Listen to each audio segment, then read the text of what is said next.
So that now the recording started, I can say hello again to everybody and to welcome to No Silver Bullet or and Game Show's pop-up for the month of March. Delighted to see you all. And I think, Chris, I'd just like to hand over to you to say something about Steve, whom we're really delighted to see here. I'm just delighted that Steve's doing it. Morning, Steve. Good morning. Morning. It's brilliant to see you, and it's brilliant to see this coming together of networks, because I know you and I have known each other for a long time, and I've known of you for even longer, for back when you were at Roffey, I think. And we have lots of connections in common, and I can see from this also some names I know, but faces I've not seen on a pop-up before. So it's brilliant to see you all. Steve, I knew we just had to do this pop-up when I read this, and it's a topic that's meant a lot to me over the years. I've worked in big consultancies. I have peddled silver bullets of many kinds. I've worked in business schools.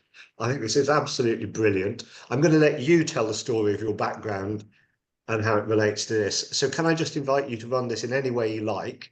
And then I'll join in and we'll make a conversation of it with everybody. Just welcome, Steve. Thank you. Thank you. And Chris, the mischievous part of me wants to then suggest we do it through song and interpretive dance, but maybe that's too early in the morning for you all. So, and lovely to see people I know. And Antoinette's already got the groove on there. Nice one, Antoinette. I'm liking that.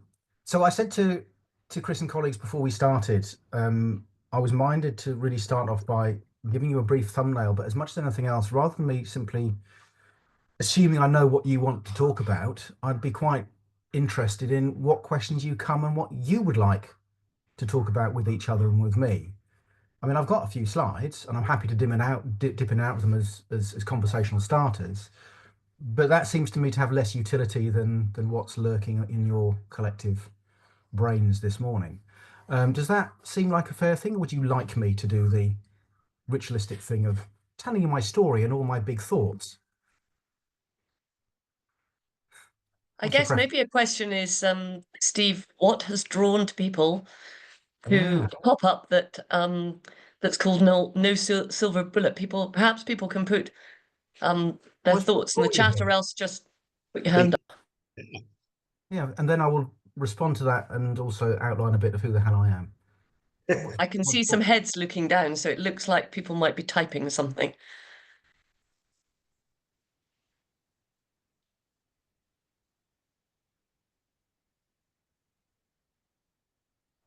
Or does everybody think everybody else is typing something?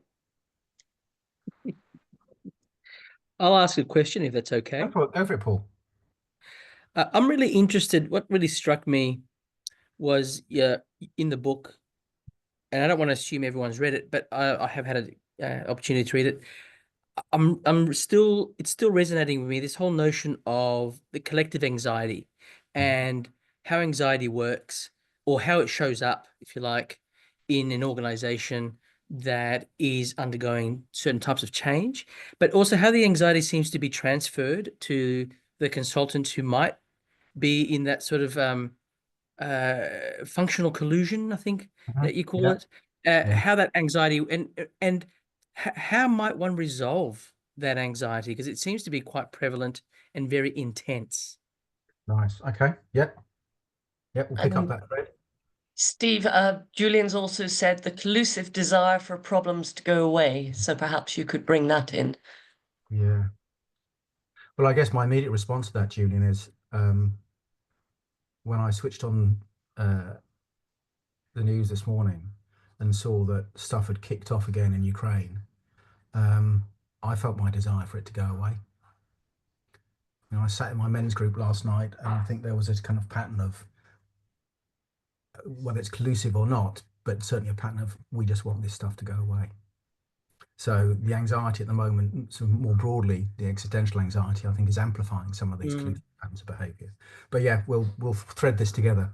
Anything else? Or do you just want me to chunter on and then, yeah, John? Well, I've got a very specific thing that I'm coming to that I've associated your work with. Immediately after this podcast, I'm off to give a talk about the whole notion of tempered radicalism. Oh, And I was just thinking, you're probably one of the best people I know of who can sort of help me rethink and re-understand, because the more I engage with the notion of tempered radicalism, sort of the more confused I get by it. So I'd really be intrigued to chew that one over. yeah. So yeah, I've got a few thoughts on that, John. Thank you. Happy to do that. That's brilliant. That's another pop-up as well. Okay, well, Yeah. we'll have that one, John. Antoinette? So I'm a leadership consultant. So I'm really curious for you to explain why leadership development is pointless. Conventional leadership development, I should add. Okay. And Jonathan is saying, said you haven't read the book, but this was recommended by a trusted friend. So I'm just curious to learn more. Okay. Open mind and listening, which sounds a brilliant way to Well, approach you'll have to find out, next Jonathan, hour whether and a bit or so. you need to buy them a pint or whether you need to throw something at them at the end of it. Yeah, granted. Thank you. All Yeah, right. I don't know. Even some of the concepts you're bandying around now, you sound more familiar with them than perhaps I am arriving into this. But yeah, I run a lot of leadership programs in an engineering consultancy, and yeah, I guess I have doubts about leadership development generally, and about coaching generally, and other things. And I'm curious to kind of hear the provocation. I think that's quite interesting to explore. Brilliant. I will do that then. Excellent. And Nicole. my part, Hello, Nicole. Nice to see you. It's I- been a while. oh, sorry, I got an echo then. For my part, I would love you to say how on earth you came to write it. So a bit about, Well, we'll start there. where it comes from and why you bothered. Okay. Bit of Brilliant. blatant cue skipping there, Mr. Nichols, but Nicole, go for it. That's okay. That's okay. Um, I I've read heard you talk about thingification, and the book is a thing. So as you've written the thing, I'm curious to understand how much having the book written and expressed in writing has shifted. What has it shifted anything? What's it shifted? How's that sort of influenced client work? Yeah, I guess I'm just curious about what's happened because it's in writing now rather than Yeah. lurking around in people's thoughts. Yeah, I'll put it all down. Yeah. Would anybody work with me again when you tell them there's no silver bullet? Okay, So, brilliant. Should we start there? Kirsten, Yeah. well, I was just go on. going to say, Kirsten has written something in the chat. Yeah, I missed that. Kirsten's in Gibraltar, and has ordered Oh, the book, yes. but it hasn't yet arrived. People and organisations I come across are looking for the silver bullet. This brings a challenge as practitioners, knowing that there isn't one and bringing them along the journey. I'd love for you to speak about this some more. Right, happy to do that. So let me just make sure I've got that.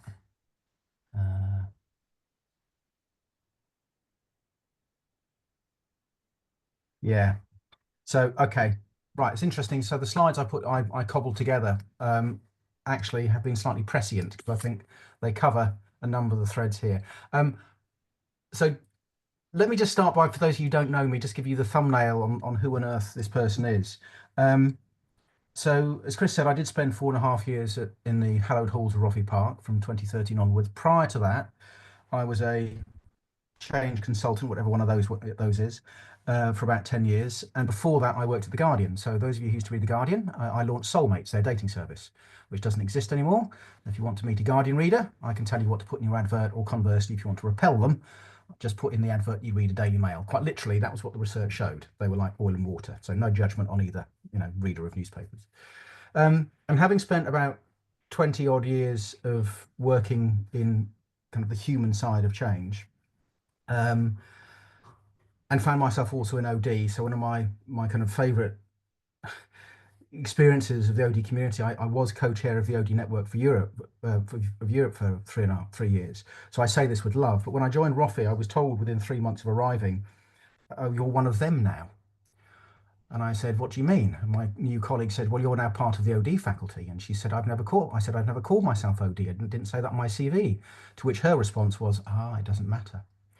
And that was the moment I realized that there is a Freemasonry. And indeed, there are a number of tribes of fields of practice, and I just met one of them. So I spent 4.5 years at Roffey, and I came out the other end. And the genesis of the book was actually whilst I was at Roffey.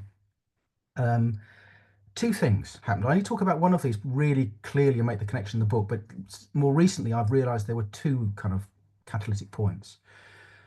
The first one was talking to a couple of internals from one of the UK's largest retailers, which at the time had 80,000 employees.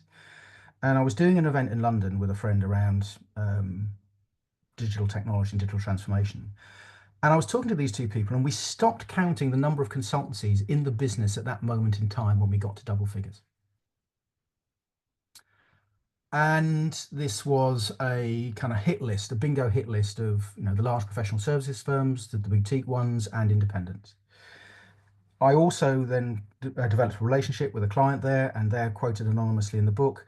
And over time, that organization has gone through every single major firm you care to name off. The other thing that happened was I hosted the Corporate Rebels twice at Roffey Park. So those of you who are familiar with them, are you all familiar with the Corporate Rebels? No? Corporate Rebels, two Dutch guys who in their early to mid-20s, in around about 2014, 15, ditched their corporate jobs and went on a kind of global backpacking tour of organizations and thinkers to try and find out what does it take to run and scaffold and create healthy, happy, engaging, and high-performing organizations. And the second time we hosted them at Roffey, and I hosted them each time or moderated, one of them said to the audience of very experienced people like us, we started 2 years ago and we thought we'd find the silver bullet. The magic bullet was actually the phrase they used. And we realized there isn't one. And that wasn't the surprise. That didn't hook me at all. What hooked me was that the group, not everybody within it clearly, but the group as an entity, several times after that, basically went, go on, there is one, isn't there? And I caught that and I asked one of the corporate, in fact, two or three of them over the lunch break, I said, did you catch that? And they went, yeah. So I knew it wasn't just me. And that hooked me. How is it that people like us, who intellectually, if you asked any of us, do you think there's a silver bullet for complex problems, would probably go, no, of course there isn't. And yet something leads us to still quest for it. We want it to be true. And if I speak from I would love there to be a silver bullet for some of the things that I experience in life that are hard. To quote our infamous and once beloved leader, maybe an oven-ready Brexit or an oven-ready solution for some of the other problems in the world would be wonderful. But oven-ready solutions don't tend to exist for complex things. So out of that, I started writing the book, and it took me about 4 years. The other key thing to thread into this, before maybe I just take you through some of the key threads of it, so this might fuel and then we can connect it to some of the questions you've got, was a conversation very early on I had with Graham Curtis, who some of you probably know. So Graham Curtis, who was at Roffey, and his PhD, which if you ask him, he'll happily share with you, it's worth reading, was around an idea called functional collusion. And in fact, I'll weave that into the bit I'm going to talk about shortly, but that's the other key thing. So that's in a sense where it came from. So on that I've said so far, any questions on the kind of genesis of this thing? Okay, and I'm just going to turn my notifications for WhatsApp off because it's bugging me. Right, so let me just briefly stomp through a few slides. So I'll share these with you afterwards, should you so desire to make use of them. So when I talk about this thing, what I sometimes do is just kind of remind us that, we have a lot of language and stuff out there about change. I mean, if I was to do a straw poll amongst us all, we'd probably come up with all our shared knowledge of the different models and theories we have for dealing with the mess. People who do our kind of work tend to be quite comfortable with the idea that there is no A to B solution. There is no guaranteed answer in amongst whether you call it VUCA or BANI or anything else. But we try and find ways to frame the mess for ourselves and our clients. And we'll come on to this thing about the questions about the fragility of us as practitioners and how that, and the anxiety, how that shows up. But one of the results of all this stuff, I quite like this just as an idea, that the result of our kind of collective desire to neaten and simplify is a whole range of models, methodologies, processes, or even people like us, the consultants, who serve as a psychological support for our clients, a bit like teddy bears or security blankets. So, we are there to reassure. Now, you could argue, and some clients may say, well, goodness me, I'm far more grown up than that. I don't need a teddy bear or a blanket. And we'll come on to why I'm not convinced that that's the case. Because this talks to something that Mr. Higgins will be deeply familiar with, because he coined this with Mark Cole, and I credit them both regularly for this. This wonderful idea of the myth of fixability, which I'm sure John has spoken about at previous pop-ups. I'd be very surprised if he hasn't. But the myth of fixability and the ideas that came from John and Mark's work were another key thread in my thinking. Kind of gave language for the phenomenon that I was describing. And my favorite kind of metaphor of this is the work of that infamous management guru, Wile E. Coyote. Because if we look at our work and we look at change and all this stuff through the lens of Wile E. Coyote, like many consultants and consultancies, and like many gurus, and like many thought leaders and peddlers of methodologies, or indeed fields of practice, there's a risk we think that we are geniuses and we are experts who know stuff. And we have plans and tools and methodologies that are guaranteed to work. This morning, I had to hold back desperately on LinkedIn before I joined you with a consultancy that put up a post that I've now screenshotted. I'm going to cut out their name, but I am going to write about it, which basically was saying, if you hire our IT experts, everything is going to be okay. Was pretty much the message. And inside me, a part of me screamed, because it's talking to this. We will sell you our expertise and everything will be fine. Of course it will. Everything will be absolutely fine when you bring in the experts or the consultants. So, oh, by the way, I have a long-standing intention to found a new offshoot of OD, which is the absurdist field of OD practice, because I just don't think I think we take ourselves way too seriously. And most of the stuff that we get our knickers in a twist about in our work and our clients do, from an existentialist perspective, are the literal definition of absurdity. And I say that with love, but sometimes in the seriousness, we lose sight of our absurdity, which is why I quite like Wiley. So then we come to Graham's idea. And he describes this idea of functional collusion. So processes which people engage in to avoid uncomfortable emotions such as shame. We all participate in the maintenance of patterns of relating that themselves emerge unbidden and undiscussed from ongoing relating between interdependent people. And I read that out because the connection between the elements of that statement, I think, are really important. Each word carries a weight. And if you just soak that up for a moment and think about the implications.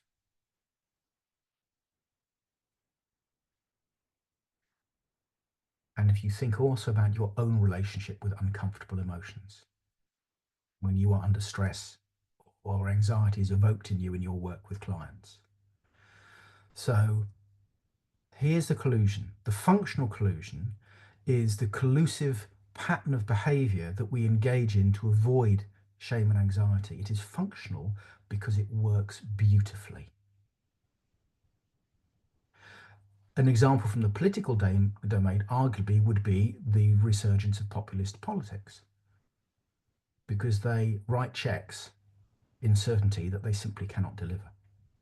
And there is a collusive pattern of behavior in belief that these things will work. We avoid our discomfort that there is no solution for some of the big problems in the world by colluding in our belief that there is an easy answer. So this was the key to unlocking my kind of narrative, because up to that point I kind of gone, we've got buyers and we've got sellers of certain solutions, of silver bullets, and I was starting to write the book, but I had not found the thing that kind of explained why this happened. And Graham's idea here gave me what I thought was the reason why this is so pervasive. So the hypothesis I had was, the reason why there's such a strong market in silver bullets is because of functionally collusive behaviors. And what followed was 35 odd interviews and a load of thinking that was designed to test out whether or not that hypothesis worked. And I published the thing, not knowing whether or not people would tell me I was bonkers and wrong, or whether or not there was some validity to it. what I found is that most people read it and go, yep, that makes sense. And I'll share with you a case study from it later on, just to make that really real. It's worth us dropping in that when you start to look at this from a kind of academic point of view, there is only one reference in the literature I could find of anybody writing about the idea of a silver bullet in an organizational context from that well-known journal that I'm sure many of you subscribe to, the Journal of Defense Software Engineering. Read it for all its greatest hits in software engineering. But the idea is actually fairly simple. And if you just think about this in terms of some of the ideas that have come and gone in our line of work, you know, we are in a situation, maybe the client situation, where they're kind of just wrestling with the challenge. They then begin to kind of understand it, and they begin to kind of act in response to it. They try to find an answer. Success. They've come up with a solution. They hit step 4. They start to publicize it, and maybe they start to do things with consultancy. Perhaps it's the consultancy that's found this wonderful answer. It gets written about and blogged about. There's hype. There's wider noise about it. There's a book maybe written about it, and then somebody copies it. And then the initial copying of it reinforces the idea that this thing's brilliant, it works. Then it gets standardized, it becomes somewhat superficial in the copying, because clearly what works in one context won't work in another, so we just have to tweak it a bit. But then it no longer is the thing which was first designed. Returns diminish, and then we get to blame the person or the thing that was come up with, and then we start all over again because it didn't work. And if you want examples of that, just pick up most methodologies that have become popularized and then faded, and you'll see that pattern. And a good example of this, to my mind, is what some people have tried to do with the Buurtzorg model from Holland. And I was talking to Hearsum from Mina from the Corporate Rebels when I interviewed him for the book, and he was describing how in some organizations that have tried to copy the Buurtzorg model, they've tried to lift and drop the delegation of authority and responsibility to teams, or the structure rather, but they've not wanted to let go of central power and control. Therefore, it has not worked. It's a lovely example of trying to take a model, but not recognizing that what works in one context won't work in another unless you really understand what's going on. So, And Steve, sorry to yeah. interrupt, but Jonathan's just saying this could be written about your life cycle. It could also be written about diet fads, exercise solutions, or magical vitamin pills. It's funny you say that. So for the last 6 months, I've been working with a wonderful personal trainer. I hit the age of 58, so clearly I need a personal trainer. And Petros is brilliant. He does something called functional patterns, which of course comes from the US. And we had a conversation on Monday because I gave him a copy of my book because he was interested. And he was basically asking me questions because he was trying to connect what he's reading in the book about gurus and thought leaders with his experience in the personal fitness industry. Because his methodology comes from an American entity, and he's seeing all of these patterns there. Yeah. Right. So yes, it shows up in multiple contexts. So when sometimes people say to me, "What's evolved since you wrote the book, Steve?" So one of my most recent things is I've started to talk about organizational blankies, because if you really think about it, what silver bullets are is they're organizational blankies. They are us offering our clients something that will soothe them. Here, have this. It'll make the pain go away. Have a suck on that. It may get a bit stinky and smelly over time, but you can always reach for it again. And we can also be blankies. So one of the people I interviewed in the book was a senior change person from a global FMCG, and she describes how each of the senior leadership team has their own personal consultant whispering in their ear. And each of those consultants from a different firm. There we go. Organizational consultant as personal blankie to the exec. So once you start noticing the anxiety and what people reach for, it starts to show up more and more. I'm working with a leadership team at the moment, and they are desperate unconsciously for me and my colleague to offer them the answer. My colleague, in the first full day we had with them last week, she actually called them on it. She said, "I've got a hypothesis. I think you're looking to me and Steve for the answer. We haven't got it." Gulp. And Laura makes the point that perhaps it is a SPAD, a minister's personal blankie. Yeah. Oh, totally. Totally. Yeah. Once you start seeing them, you'll see them everywhere. And the fun bit here is if I said to you, and we could play this now if you want, put it in the chat or spit it out. In your practice, what's your personal blankie that you reach for to manage your own anxiety? What's the first thing that pops in your head?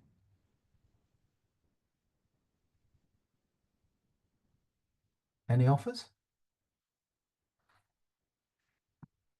Oh, oh, Mr. Burton, yes, of course, make drawings. Love it. Yeah, learning. Yeah. Yeah. Laura says talking to my person, whereas Sonia says research. Julian says liberating structures, and John's retreat into conceptual heaven. Yeah. So I think, John, I really resonate with that. So I definitely used to manage my anxiety by going into my head and getting more grandiose. And it would distance me from people because I'd just, start to talk, what's the technical term? Bollocks. That's it. I'd start to talk total gibberish. So, now, if I think about what's my personal blankie now, I think it's still that, but it's very subtle. I try and still use somehow rather my intellect, but it's a more subtle psychological game I play with myself. It's harder for me to trap it, but I'm more skilled at it. Steve, Stephen says, I have a whole bag of tools, quote unquote. Absolutely. And Paul says that he throws himself into the weeds. Right, there we go. So there's two of the best, we think about what our clients do is kind of getting into the detail, but we can do that as consultants or practitioners. And the tools thing, of course, when I do work with practitioners, what occasionally comes up is the need to ask them, so what's enough tools? How will you know that you've tooled up enough? What's enough knowledge? And it's interesting the responses you get to that question, even from people who are really quite sophisticated in their practice. There's the anxiety. So this all begs the question, what drives the need for certainty? And when in doubt, I reach for a Mark Cole, because when I interviewed him, he came up with a very pithy response to that question. I asked all my interviewees two key questions, amongst others, but the two key ones were do you think there's a silver bullet? To which none of them said there was. And I also asked them what drives the need for certainty. And I think Mark's was one of the pithiest answers. I think it's the fiction of fixability. I think if you're working in an ideological space where the expectation of you, particularly as a senior leader, the expectation is that you will get stuff fixed and you will be judged on the basis of that, whether you do it or don't, then you're quickly looking around for what's the best solution. And so a silver bullet is the best solution. It's the way in which you pop and the issue is managed in some fashion. And that allows you to reel away and say, I dealt with that problem. So if you work off the premise that something has to be solved, there's a problem that has to be solved, rather than a problem that needs to be looked into and lines of inquiry will flow from it, and you'd like to look at that in more detail. If you see it as a problem to be fixed, then you're always going to look for a quick solution. Any reflections on that?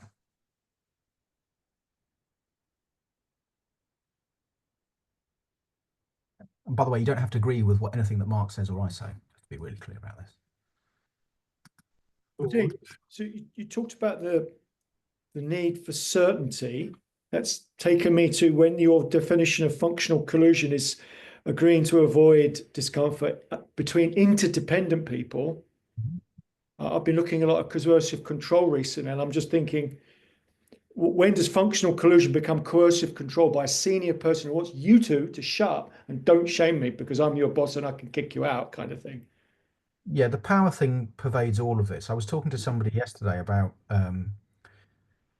they're doing a talk in a few weeks' time about digital transformation, and we were talking about the difference between transformation and change. And my observation is the only people who talk about transformation organizations are the people at the top. You never hear anybody below the level, the top, talking about transformation, because for them it's just change. The people who talk about transformation are the people with the power. And I think some of that transformation is the absurdist gibberish that is a way of silencing people, because you can't speak back to it because you don't know what the hell they're talking about. There's two sides to it though, Julian. I would argue that the language of digital transformation or any form of organizational transformation is another blankie. Mm-hmm. Yeah, a blank is for soothing you, but it also stops other people from speaking up. Yeah. If we call it transformational digital transformation, we get to put it into this container for anxiety and describe it in a way that neatens it. Mm. And we can then have our expertise or bring in experts who understand this stuff, who will then do it. But if you ask when you connect this to something, it's the woman I was talking to was Eva Applebaum, who, if any of you are interested in this stuff, she doesn't come from an OD space. She's got a long history in digital and in media and in change, but she's not an OD person. And she said to me a few years ago that the biggest challenge of working with senior leaders when it comes to digital transformation is that these are people who've signed off huge checks for things they simply do not understand, but they cannot admit that they do not know or they do not understand. So, we're back to the anxiety stuff that was come up in some of your questions. So, let's shuffle on a wee bit. So, in terms of what drives the need for certainty, it's worth me just kind of running through some of the things that emerged from this. And I kind of want to hat tip also to, many of you will know Simon Cavicchia.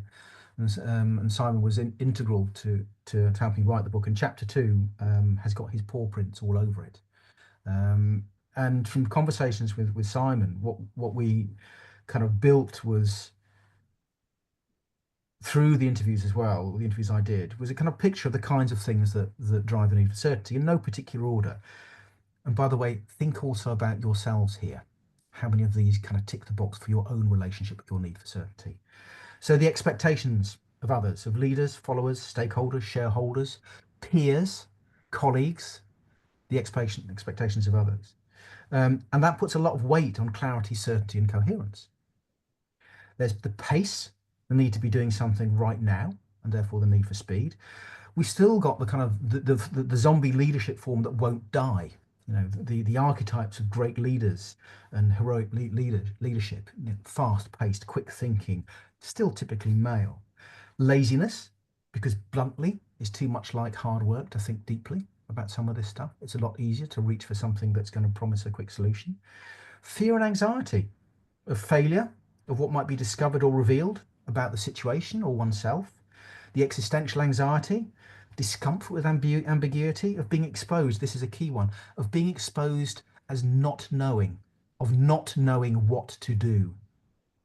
It's a huge one. If you think about, again, political arena is a very good one for this, but also large consultancies.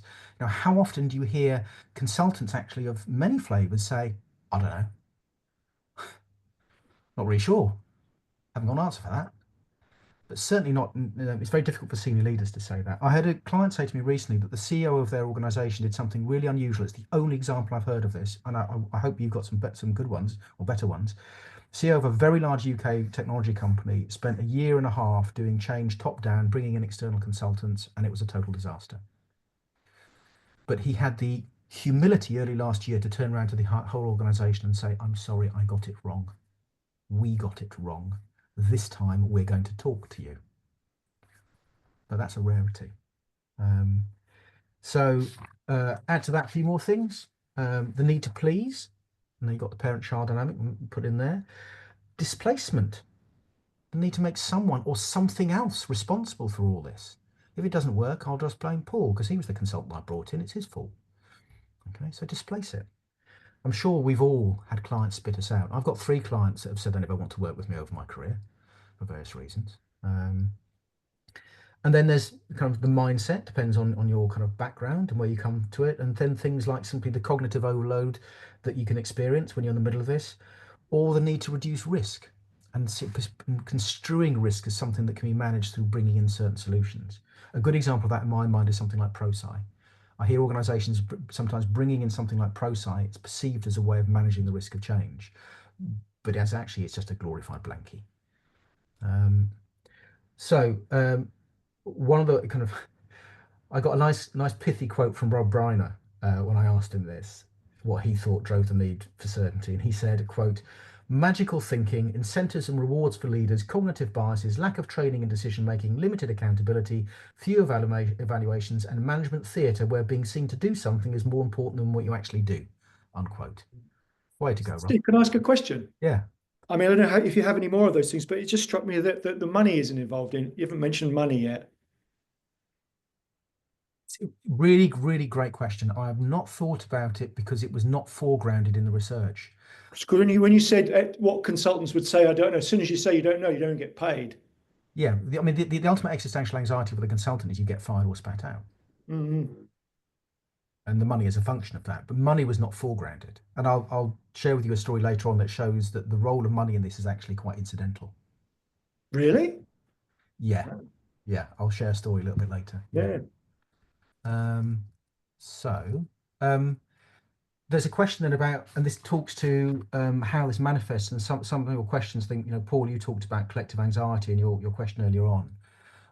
So let's just thread this in.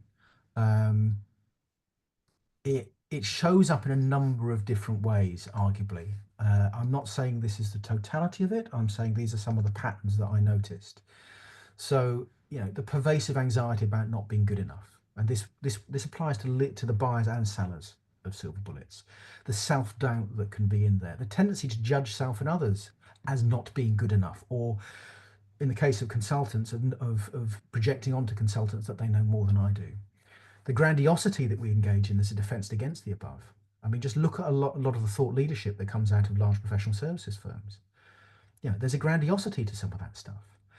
The preoccupation with appearing good and neat. So Richard Clayton talks about the difference between dirty and clean consulting. I talk about that in the book. But he talks about clean consultants as those that turn up suited and booted with the loveliest polished PowerPoint deck because they want to look good, as opposed to the dirty consultant who turns up and works with the muck and the grub and works with the client to find out what the problem might be and what you might do about it.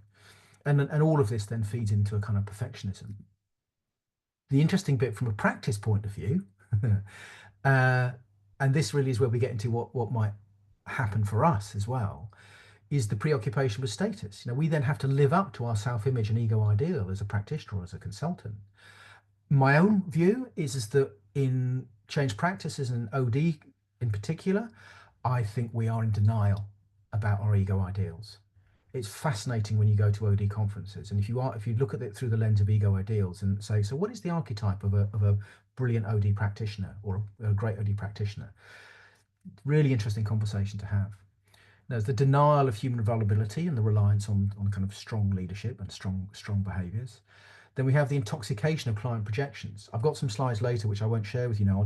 I'll just drop this in now, which is when you look at the research, when push comes to shove, what clients look for in a consultant is expertise. They want somebody who is an expert in something and can be clearly identified as an expert in that, with the expertise in that, but also with the ability to design bespoke solutions. That's top of the list. So that is rich territory for projections. And the moment we walk into a client engagement, we are in that space because they will, to consciously or unconsciously, be looking to project onto us that we have the answer. There's the avoidance of anything that might risk a rupture. So a question I ask sometimes when I work with practitioners on their fragility is, how often have you told a client or disabused them of the notion that you don't have the experience they need? I think you should go and talk to Chris Nichols. He actually knows this stuff better than I do. Or go and talk to Philippa. She definitely has the expertise. I don't. I'm really sorry. How often do you actually disabuse your clients of that? Then there's the grandiosity, the defense, when our clients don't get it. And then there's the deeper shadows and stuff. One of the big ones for me is that I have a belief, I say this after years of sitting in spaces where I've heard people talk about reflective practice, but I say this with love and with compassion because it takes a lot of grunt and a lot of sweat and some pain, but there is reflective practice and there's reflective practice. And I don't believe that we do the depth of reflexive practice that we sometimes talk about in our communities. So I'll stop there for a moment. So Questions, thoughts? Steve, I just wanted to say that I don't know whether you saw it in the chat. Laura said a little while ago, very interesting to see how the silver bullet will be applied to the area of AI within organizations. It's already coming up in conversations I'm having, definitely. Yeah. So reflections so far, what's coming up for you? I guess I'm sitting preoccupied with the notion of interdependence, actually. So it came up in Graham's work. Yeah. How much and the quality the quality that people experience in their work together. And I suppose the different kind of the different ways that shows up. So the quality of interdependence at leadership teams and what's going on there. Yeah, the people who might ask you in, yeah, and the quality. Yeah, so there's something about dependence and interdependence that I'm sitting with right now. The idea that I might know, yeah, and what emerges between, and how do we make it safe enough for stuff to emerge in between, and how ready are we for the things that do emerge in between? And I go to immediately, how will you ever know sometimes? So I didn't catch that, Steve. How will you ever know when you're ready? Yeah. One of the inquiries I'm in at the moment is, I know what my reputation is. I have this kind of tagline of right kind of fly in the ointment, which was somebody described me as. And for a few years, I've been noticing the projections that I evoke in others, some of which are true and some are not. Somebody in the OD community, I was told, said, "Oh, I don't like Steve, he speaks out of turn." It's fascinating description. But one of the things I've come to realize in my own work and when I talk to practitioners is, there's this question of what is too far. Well, you will never know where the line is often until you've gone over it. Yeah. So my own view is that with positive intent, I will take the risk to go over the line. I'd rather not go too far and then recalibrate than hold back and run the risk of me not offering the client the utility of whatever it is we're trying to achieve together. So there's something, I don't know why that kind of evoked that thought in me, Nicole. Don't know if that makes sense. Yeah. Steve, I mean, speaking as someone and I can see that Laura and John have both got hands up, so we'll go to them in just a second. But speaking as someone who's been fired plenty of times, I do sometimes think that being prepared to be fired might be a comfort blanket as well. I agree. There's a risk of it being a compliment. Absolutely. Yeah. Oh, sorry, I can see hands up. So I think John and Laura. Go for it, John. I've just been really, as you were with some of your slides, I'm just aware for the last half an hour, my heart rate's been up. I've had sweaty palms. I am basically in a high anxiety state. And so what I'm aware is how much of this, what you have been raising and presenting in this calm, measured, enlivening way has been deeply provocative. And it is that, and maybe it's this, how does one bring that sense of provocation? I just remember there was a fantastic write-up of Sarah Beert's PhD, which again is using your body as instrument. And it's this idea of, at one level, I wanted to have a cool intellectual response to what you're saying, but it's this acknowledgement that at some level, you are terrifying me, and I am terrified by the implications of what's being said. And then I began to think about when you're working, you talked about there's reflexive practice and reflexive practice. And I'm just aware of, I could not do the work I now do in the way I do it if I hadn't spent many, many years on the psychoanalytic couch. And it is this whole thing of the amount of self-work that you have to do as a consultant to offer not a silver bullet is immense. Well, it was for me, because I was someone who had, my consulting work basically allowed me to stay with certain patterns, which in the end I realized were unhelpful. But it's this idea of, what does the silver bullet need meeting you as a consultant? And, unpicking that, you're just going, well, I was just going down a rabbit hole. I'll talk a bit more, John, about kind of fragility in a bit, because that might kind of help ground your inquiry.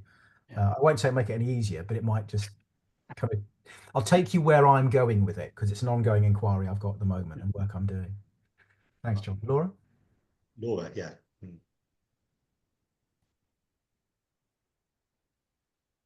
Hi. This isn't particularly rationally thought out. I suppose I'm thinking about your comment about the tribes within OD or change or whatever, consultants. And I'm really conscious that I'm starting to become part of the tribe of consultants who do not know the answer and embrace that. Welcome to the dark side. Yeah, but I can also feel my ego being inflated as a result. Yeah. I'm conscious of that. And I'm just, how do we stop not knowing becoming the latest silver bullet offering? Does that make sense? Oh, totally. I think it's a brilliant question. I only have one answer, Laura, which is I ground myself in my own sense of my absurdity. And if I'm ever in any doubt, there are moments, because I share an office with my wife. Her desk is over to my left, and it's on more than one occasion. I've come off doing something online with good people like yourselves, and she's collapsed in hysterics. And she just says to me, "God, you talk a lot of bollocks." Yeah. And there's nothing more grounding than your partner telling you how much rubbish you talk. And she says it with love, but having reflected back at you your own seriousness and getting a sense of your own absurdity is that's the way I do it. I can't say it won't work for everybody. So more seriously, I do increasingly take a kind of existentialist stance around this stuff. Thank you. I also, Steve, in my experience, think you're being very kind when you use the word interdependent, because I think my worst experience of this, I've been in codependent. Yeah. A bit more tightly entwined than in the worst cases of it. And I've certainly... I guess my immediate response to that is I quite like the interdependency, because it gives more sense that of one of the two might choose to walk away. Yeah. They are separate entities, whereas codependent implies that they are so tightly entwined that they may not be able to separate. But that's just a reflection. Yeah, and some of my, if I think of my leaving of a certain business school, it was painful. There was a code. John's laughing heartily at this. There was codependency there. It hurt. This was not a nice, calm separation. Yeah. So I'm going to pick up. Shall I pick up some of the questions you asked earlier on? Would that be helpful?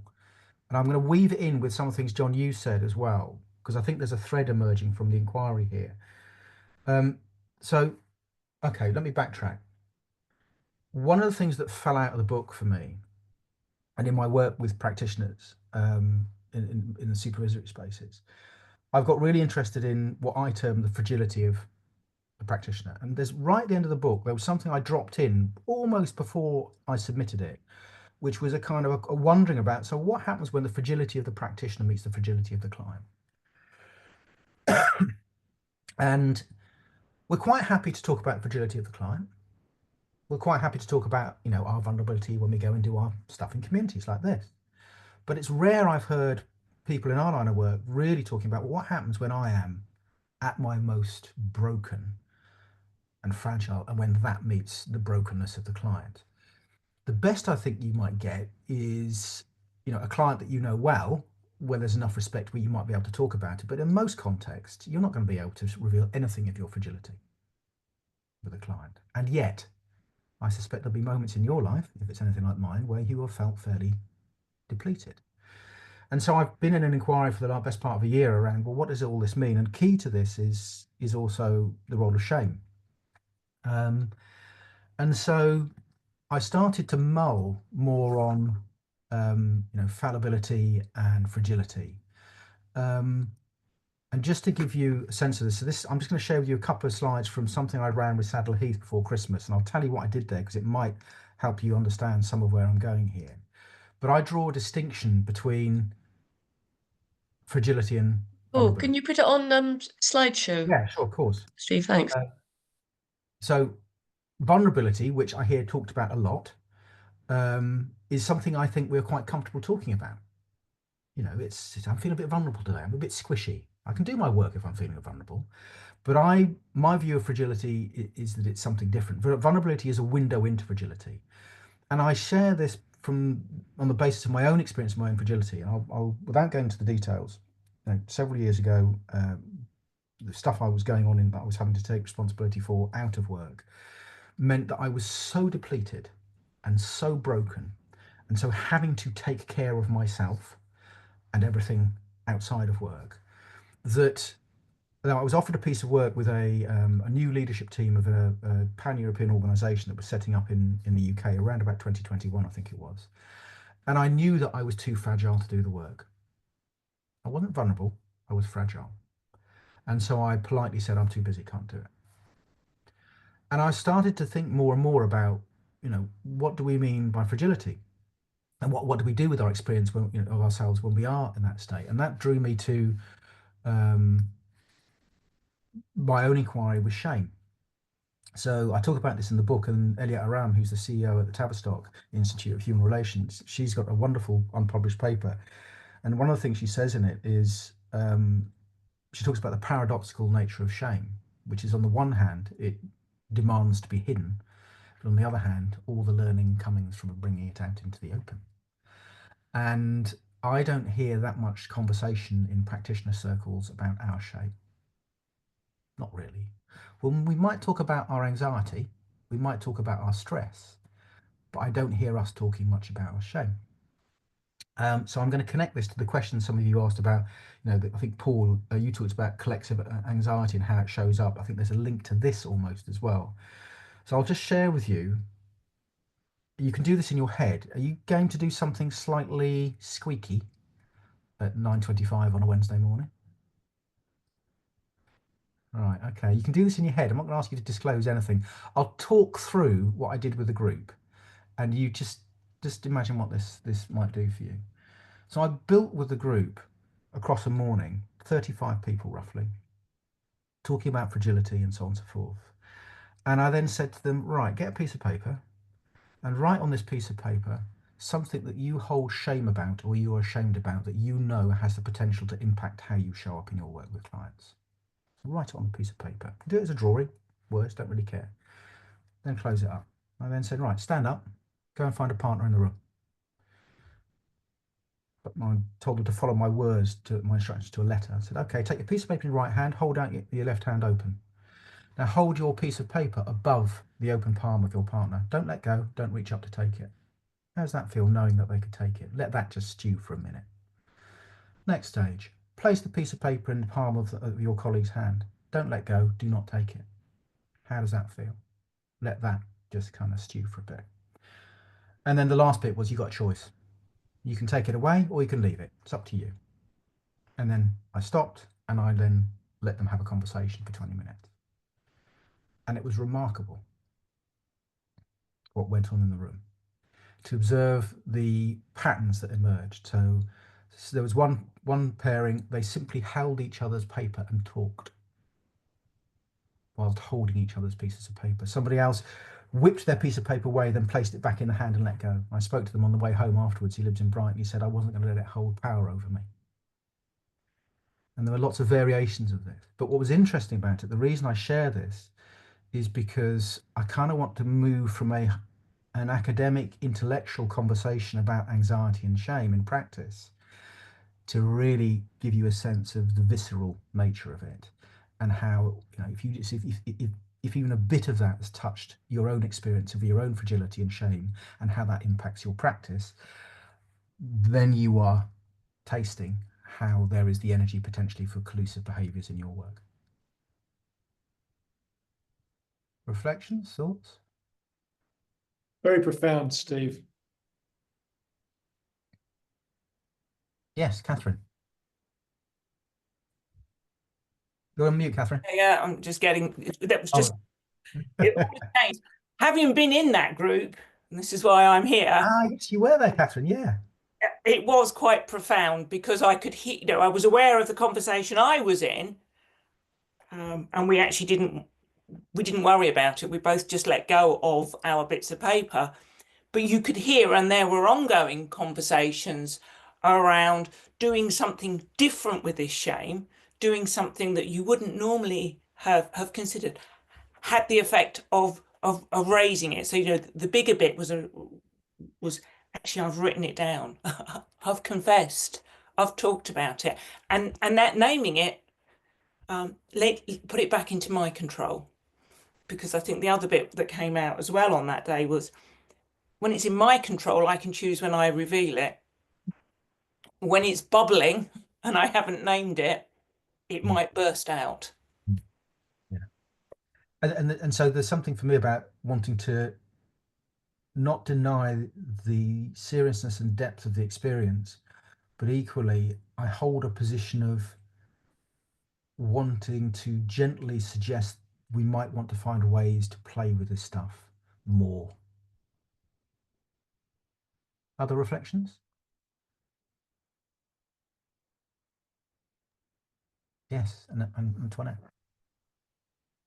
So up until recently, I've been training Dr. Brené Brown's leadership program, and we do work with shame. And what I found quite interesting delivering her work is, obviously she's an academic, she's a researcher, and the way she has designed the program is to do psychometric assessments so that you get a sense of understanding how your shame shows up in your behavior.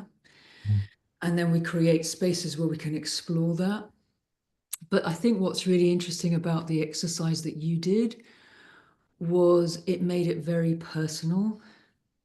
And I think it made it I think it's probably more impactful when people think about, well, what is the thing that you would choose that is about your shame? And I guess what my thinking is, and what I've often found tricky, is how you create a really safe space in a senior leadership team and a corporate professional organization where there isn't a great deal of safety, and where these people are going to share some very intimate things about themselves and then kind of go back and have to have a meeting or start thrashing things out. And it's that shift of going from here, this safe, well, I don't know about safe, but intimate space, and then kind of going out and putting back on their CMO or CEO or CFO ego, and then how they move from this space into that space. And that's what I've often found a bit concerning about, as a consultant, am I really honoring the fact that they have a role and a title and a work position, and I'm creating these spaces that are great here, but how does this then translate to what they need to do with this group of human beings back in their own real world? And Antoinette, I'm going to pick up the thread of your question earlier on, which is, so what's my critique of leadership development? I think you've just named it. So the person who helped me, so one of the things I say about the book is, and I said this when I did the book launch, which is I think there's very little that's novel in it. The only novelty is that is that I've pulled together some threads to create to make the case for a particular argument. And one of the people I quote about leadership development is Richard Hale. And Richard talks beautifully articulately about the performative nature of much leadership development, which essentially is, and I've done this, I worked at Roffey Park, I as a consultant turn up at a lovely, country retreat, you, the leadership team, turn up, I get to present to you wonderful ideas about what great and good leadership looks like, you go through the ritual of all your reflective practice and learning, and we all go away believing that we've done some good work.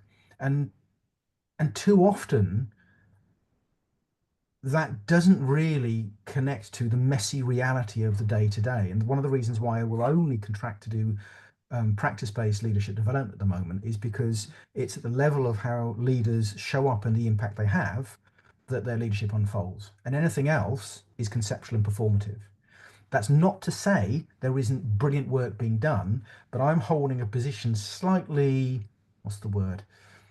I'm kind of amplifying the position a bit to make the point, because I don't think there's enough talked about in terms of the practice of leadership and what that actually means in terms of the work that one might need to do if you're going to make a difference. But Richard's writing and thinking on the problems with leadership development are a good place to go and have a root and fertile. Thank you. There was some, I'm conscious of time, there was some, shall I just pick up a couple of other things? John, you were interested in the tempered radical stuff, weren't you? So the bit that I connect that to is the stuff I was chewing on in the book around contrarianism, because I don't think you can, I think being a tempered radical requires you to be a contrarian. I don't think any of us can do any of this work without having something of the contrarian in us, which is why I came up with this kind of rough idea of a contrarianism continuum in the book. So it's also, ties in the thing I'm chewing on at the moment around, so what is too much? What is too far? And I think tempered radicals are continually playing with that.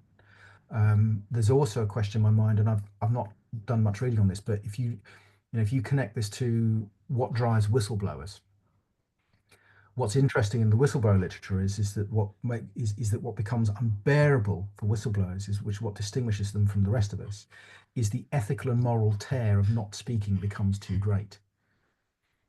And so, and again, I've not thought this through, but I'm wondering what the overlay or the overlap is between tempered radicalism, contrarianism, that kind of moral tearing that one experiences. There's something in there, I suspect. I just wanted to, because I need to calm myself down, so I'm going to have to drop out in a few minutes. But I was just saying, in terms of that moral tearing, I interviewed Helen Lewis, who was for Game Shift, who was the whistleblower who did the people trading aid for sex out in Haiti, and you could just see she has been torn. And again, she linked it to her neurodiverse profile as well. So it's just such a complicated environment. But I'm very struck by that contrarian. If you haven't got that contrarian streak in you, yeah. It's interesting that what was just caught. The reason I am as I am. I'm writing something at the moment, and I'll share this with you. And I notice a bit of discomfort in sharing it with you because it's work I'm doing at the moment, and it's a part of myself that I'm contemplating making more explicit in how I make visible to the world how I work. But I did some work a few years ago with somebody who basically said to me, "You have something of the kind of Hyoka of the North American Plains Indians about you. That kind of wise fool, but not necessarily comfortable." That's what gets missed about this. The wise fool is not a comfortable thing to be around. And when I saw Krish a couple of years ago during COVID, he came back from Canada, and I was saying I was struggling with some of the projections coming towards me and what I was picking up. And he just laughed. He said, "Sorry, Steve, this is your cross to bear. This is who you are." And there's something here for me around what happens if you let yourself off the leash, and each of you let off the leash will be slightly different to the rest of us. Now, me let off the leash a bit is a bit like that, but I'm starting to wonder what is the let off the leashness of each of us, because if we then look at practice, I'll be slightly playful here. A good friend of mine is an OD practitioner, and her teenage daughter, when we were having a barbecue a couple of years ago, was talking about her experience of walking past mum while she was on a Zoom call to all her OD friends. And what Jess said to her mum was, "Yeah, I walked past you, and there you all are, being really curious with each other on your journeys and doing the OD nod." And there's the homogeneity. So what might you have to run the risk of in terms of your relationships within the community if you were to be unapologetically yourself and unleash whatever that bit of you that really is you? Maybe not all the time, but some of the time. And unleash John Higgins. Now there's a thought. Roaming the plains. I'm also struck, Steve, we've got the trickster figure in common, and Lewis Hyde's description, you know, the trickster doesn't live in the shaman's hut or the soldier's tent, but moves between. And the thing that struck me over the years is it's an incredibly lonely place at times, this moving between. You don't actually belong there. And it's a cross to bear, and it's also part of the, I don't even know what it's part of, but it's not always easy. That's for But I sure. think that connects to something Laura's just said in the chat. My experience of letting myself off the leash is expulsion. Yeah, that is the risk. And there is that moment of, do I say this? Don't I say this? Ness. Yeah. I know in myself that maybe that's why most of my career, aside from 7 years at the Guardian, 4.5 at Roffey, I've been largely independent. Because when push comes to shove, I'm likely to go, excuse me, I just, yeah, that's the risk, Laura. Yeah, I agree. Yeah.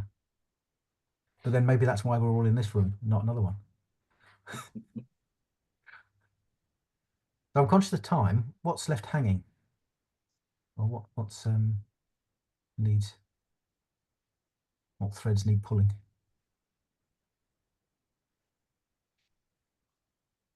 So John, oh, John's gone. I was just going to say goodbye to John, but he's gone.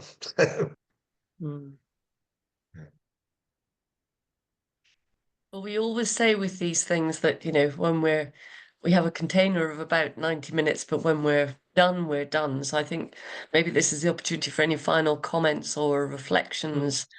Or Steve, any reflections you've had as you've been, you know, engaging in this conversation? Yeah, I probably will do, but I'm really fascinated to know what you lot are chewing on there. Sonia. Yeah, I guess the thing that I'm chewing on is a lot of what you've spoken about resonates hugely. But I'm on the and so what? What do I do with this? And what are your suggestions for walking this complexity and tightrope between kind of staying with a client and yet not colluding with them? Right. So is that the kind of the underlying question? No, No, I mean that's one example. It's on a lot of these things because I could the thing that I was that your whole point kind of reminds me of is yes, it does. It's what often makes, I guess, people like me, you leave organizations because we just get disappointed by these behaviors that we see, and feel kind of let down by them or just a bit, and skepticism goes up. So I'm just wondering how you can harness that within people as well, within organizations. It's a tricky one. I don't think it's a short answer, but these are random thoughts in response to what you say, Sonia. So firstly, there's a question for you, and it goes back to the unleashed thing, is what happens if you are unapologetic in your stance? So for the last 7 years for me has been a process of being utterly unapologetic about what I do and how I do it and seeing what happens. And that means that I'm very clear that my offering is Marmite, and I have no problem with that, because the clients who are up for the work will come find me or seek me out, and the clients that are not really up for it, then I repel them. And I'm totally cool with that because there's enough of the first sort to keep me, at the moment, touch wood, going. Another thought I have in response to that is there are plenty of people who are prepared to compromise. There is still plenty of room for people like us to be uncompromising in our offer, because actually you'll differentiate yourself from many of the majority. So I guess, Sonia, my curiosity would be, what would be the unfiltered version of Sonia Rignall? You know, if you weren't to compromise, what would you be saying to your clients? And there's something I do quote in the book. So the CEO of a Saudi bank that I've been working with, it stuck with me when he said to me last year, I've just come back from 10 days at a CEO retreat at an international business school. It was really good. It's great. I've learnt more in 3 days here with you than I did there. And the reason is because I was not prepared to stroke his ego. I mean, up to a point, yeah, he's the CEO. But I was kind of going, okay, looking at him and talking to him as a human being. So what conversations do we need to have? So that's the kind of thing I'm thinking about, is what stops you from doing your version, if anything, of that conversation. And by the way, there is the risk of being fired, yes. That's true. That's one of the advantages of being loose and fancy free here. Yeah. Yeah. Steve, Laura's put a message in the chat. I'm mulling on the role of the wise fool. Yeah. In Elizabethan courts, they said what couldn't be said is that new consultant's role. Depends on how you construe consulting. I mean, when I did my master's at Surrey, change agent skills and strategies, which sadly is dead now, I always remember, and it's interesting the reaction when I say this to consultants. I'm fascinated by your reaction, but at Surrey, they talked a lot about the helping relationship and construing the consultant as a helper. And I still hold to that. If I'm not helping, not in a rescuing way, but if I'm not helping, then what the freaking hell am I doing there? And I do that in my own way. I think one of the risks, though, I do want to say this, the part of the risk of the projection around us as practitioners is I'm clear on what gets projected onto me, and I have to be careful sometimes about also making it really clear that whilst I can play a particular role of being disruptive or the fly or whatever, I'm very capable of being incredibly subtle and, surprise, surprise, folks, quiet. So, I notice how easy it is for people and how much they want to oversimplify how it is I do my work. Yes. The continual tension. In the sense, Sonia, that what you're saying. So go on, Nicole. Sorry, Steve. The thing I'm sort of sitting with and probably leaving with is how we acknowledge and speak to the person, and how we acknowledge and speak to the role, and how we acknowledge and speak to the person in the role, and the tension that exists. So that, like there's the thing about yourself, so me as Nicole as the person, and then the role I step into, just like, I don't know, whatever, chief exec as the person, and then chief exec in their role. Actually, I suspect it's my occupational therapy sort of background that's sort of getting me. My quick and dirty response to that is, I think we could spend another hour and a half on this or longer, but I go immediately to, just as a fractal of your kind of musing there, is the reason I hate the term coaching and I do not use it, and I favour using the term that the Tavistock Institute use, organisational role consulting, goes to the heart of what you said. Yeah. Doesn't mean that I don't pay attention or have some care for the person, but I'm there to consult to you in your various roles, primarily grounded in your organisational context, because I'm not a therapist. So that to me is the dance that I'm in. So that's my territory that you're kind of shining a light on there. Kirsten's made a comment, Steve, about the distinction between helpful versus useful. It has been useful noticing more when I could fall into pleasing and including instead of being useful. Well, that's interesting. Maybe I could fall into pleasing. Yeah. So one of my other kind of favourite kind of mental checks is when is something useful but not sufficient. So, I could be really useful as a client, but is that really sufficient for what they need? So sufficiency and utility, I'm not sure that we chew on that hard enough sometimes.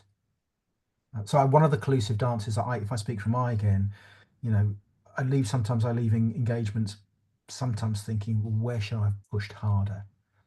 I've been useful, but is it really sufficient for where they were? And that's an unknowable sometimes, And certainly GameShift has withdrawn from projects because for exactly that. Yeah. For exactly that reason. Yeah, absolutely. And being very overt about it. Yeah. Yeah. We are definitely moving into the closing minutes, Steve. So could I invite you to say whatever you'd like to say by way of finishing off? I'm noticing how grateful I am for you bringing or creating the space and inviting me into it. I do various kind of things like this, talking about the books, and I've noticed how much I've enjoyed today. And that's not a function of me waking up in a particularly good mood, because I didn't actually sleep that well last night for some reason. So yeah, I'm noticing how much I've enjoyed meeting you and your questions, and it's helped me with my own inquiry, and I'm already sensing some more threads hanging from me. I'm also noticing that I'd really like to find out from all of you what, if anything, you do as a result of this, even if it's nothing. So if you do feel like letting me know, I'm kind of wondering where your reflections go, because that helps me in my own. Well, Steve, we can put that invitation, after this, we'll send a link out to everybody with a little blog, and we'll put that invitation in, if you like. Yeah, that'd be lovely. But yeah, I think I'm left with my enjoyment, my relishing of this space. Well, thank you very much. I mean, it made me think, including about some things, rather like John, uncomfortable things that I wasn't planning to think about this morning. So thank you very much. Philippa, is there anything you want to say before I speak about the next event? Oh, again, just to say thank you very much. And I noticed that, these pop-ups are all sorts of different types of topics, and I'm noticing how conversational this one has been, both in the chat and with people putting their hands up, which has been really lovely. And the next one is on April the 24th. And you've already mentioned, Steve, the person who's coming, actually, it's Rob Briner, in conversation with Julie Dryber, so Jules from GameShift, talking about evidence-based practice in HR, OD, organisations more generally. So will be good. You're all very welcome. We'll put out an invitation. In fact, Rick's just put it in the chat, but we will also send that link to everybody who's been here as well. So once again, Steve, thank you very much. Here's the book. And it's brilliant to had you do this. Thank you all for coming, and hope to see you again. Have a good day, everybody. Thanks See you for doing again. it. Bye-bye. Bye. Bye-bye. Bye-bye.